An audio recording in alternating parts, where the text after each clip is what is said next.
رور ولی واهوت عالی مقام دے پا اسلام کی دغس پر هدف مرام دے رور ولی واهوت عالی مقام. الحمد لله والصلاة والسلام على خير خلق الله، أما بعد. قال الله تبارك وتعالى: وليست التوبة للذين يعملون السيئات حتى إذا حضر أحدهم الموت قال إني تبت الآن. زما ډیرو محترمو عزیزانو ورونو، هر انسان چې دی په دې دنیا کې خپل مقاصد لري، خپل اهداف لري، او د هغې دپاره چې دی جدوجهد کوي او کوشش کوي چې هغه هدف ته ورسیږي. خو بعضې داسې خلک شته چې هغې نه دا موقع تلې ده، هغه مړي دي، او د هغې ټولو نه چې دی غټ امید دا دی چې موږ بیرته دنیا ته واپس شو، که هغه نیکان دي او که بدان دي. خو د دواړو چې دی دنیا ته د واپسۍ دپاره مقصد هغه جدا جدا دی. کوم نیکان خلک چې دي هغه دنیا ته دې دپاره واپسي غواړي چې خپلو اعمالو کې نور هم زیادت راولي. ځکه کله چې انسان وفات شي نو دا د عمل په قدر او قیمت باندې پوه شي چې دا وړوکی عمل د انسان دپاره څومره مهم و د ده په ژوند کې، او دا څومره فایده ورکوي ده ته اوس. ځکه کله چې انسان سره یو نعمت په لاس کې نو د هغې په قدر او قیمت باندې هغه نه پوهېږي. کله چې هغې نه لاړ شي بیا پوه شي چې دا څومره قیمتي څیز و، او ولې ما چې ما سره و ما په هغه وخت کې د دې اهمیت ونه پېژانده او د ده قدر به ونه کو، ده نه مې فایده وانغېستله. نو کوم نیکان خلک چې دي هغه به دې دپاره دنیا ته واپسي غواړي چې خپل اعمالو کې زیادت راولي، نیک عملونه نور هم وکړي. ځکه د اخرت ژوند چې دی هغه مرتب دی په دنیا اعمالو باندې. دلته چې ستا عملونه څومره ډېر و هلته به د منزله او درجه اوچتوي. ټول جنتان چې دي هغه په یو درجه کې نه دي. الله رب العالمین موږ ټول جنت ته داخل کړي او اعلی جنتونه دې راکړي.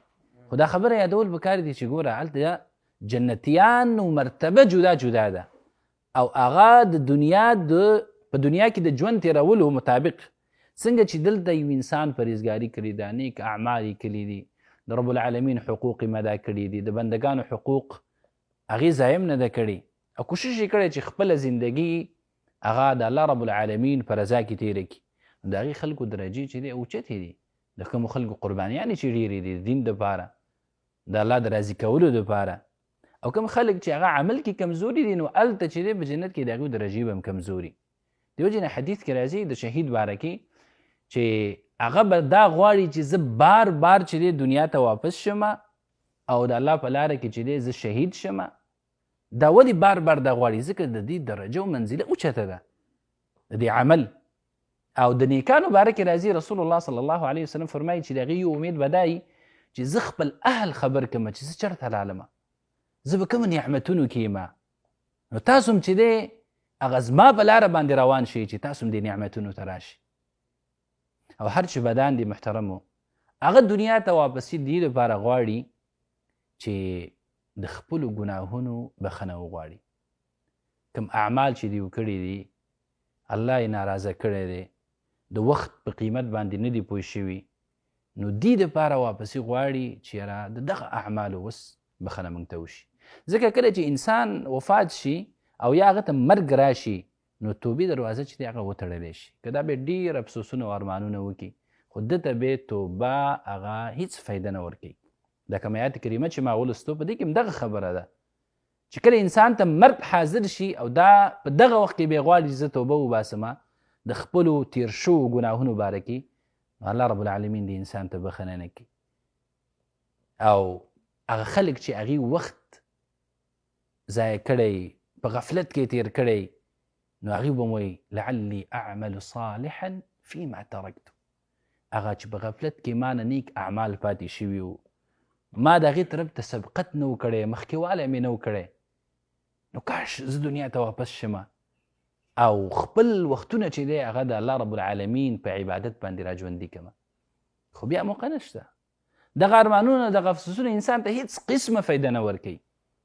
خو موږ سره چې دی اوس وخت شته دی، هم د توبې ایستلو دا موقع الله رب العالمین موږ له راکړې ده، هم د خپلو ګناهونو موږ بخښنه وغواړو.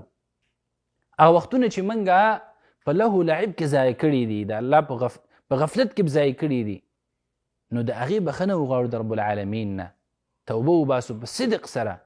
او هم دا موقع موږ سره شته دی چې موږ په نیکو اعمالو کې زیادت راولو. کوشش وکړو چې الله رب العالمین هغه راضي کو، او د وړوکي عمل ته چې په دې سترګه ونه ګورو چې دا خو ډېر معمولي عمل دی. ځکه رسول الله صلی الله علیه وسلم په یو قبر باندې تېرېدو پوښتنه یې وکړه چې دې قبر والا څوک دی؟ نو صحابه کرامو ته وفرمایل چې دا پلانکی دی. نو هغه ورته وفرمایل صلی الله علیه وسلم وایي دا چې دی اوس 2 رکعته مونځ دته ستاسو د ټولې دنیا نه بهتره او غوره دی. 2 رکعته مونځ د انسان ته چې اوس په قبر کې پروت دی، دا کومه دنیا چې تاسو سره ده د دې نه دته چې دی بهتره او غوره دی، او دا خوښه ګڼي چې که ده سره ټوله دنیا دله ورکړي نو دا به دا خوښه وګڼي چې دا 2 رکعته مونځ وکړي او د دې په مقابله کې د ټوله دنیا دفه کړي. دا ولې؟ ځکه چې هغه انسان د عمل په قدر او اهمیت باندې پوه شوی دی. دا دنیا چې ده زموږ دپاره یو مزرعه ده، که چېرته موږ په دې کې نیک عملونه وکړه، الله رب العالمین هم د ځان نه راضي که، او کوشش هم دا وکړه چې د خپلو خطایانو بار بار بخښنه وغواړو، رب العالمین ته رجوع وکړو، نو بیا راتلونکی کوم ژوند چې دی هغه به زموږ دپاره ډېر په راحت باندې، ځکه دلته چې ته څه کوې هلته به ریبې. که نیک عملونه دې وکړه نو هلته بې بدله نه کوي چې هغه جنت دی، او که بد عملونه دې وکړه الله مه کړه بې بدله چې ده ډېره بده ده. نو دا اوس وخت دی هم په نیک اعمالو کې د زیادت، او هم الله رب العالمین ته په توبې ویستلو په رجوع باندې. نو محترم ورونو د دې وخت نه چې دی فایده واخلئ او دا غنیمت وګڼئ، مخکې د دې نه چې بیا تاسو افسوس او ارمان کوئ او بیا دغه افسوسونه او ارمانونه چې دی فایده نه کوي. وصلى الله تعالى على خير خلقه محمد وآله وصحبه أجمعين.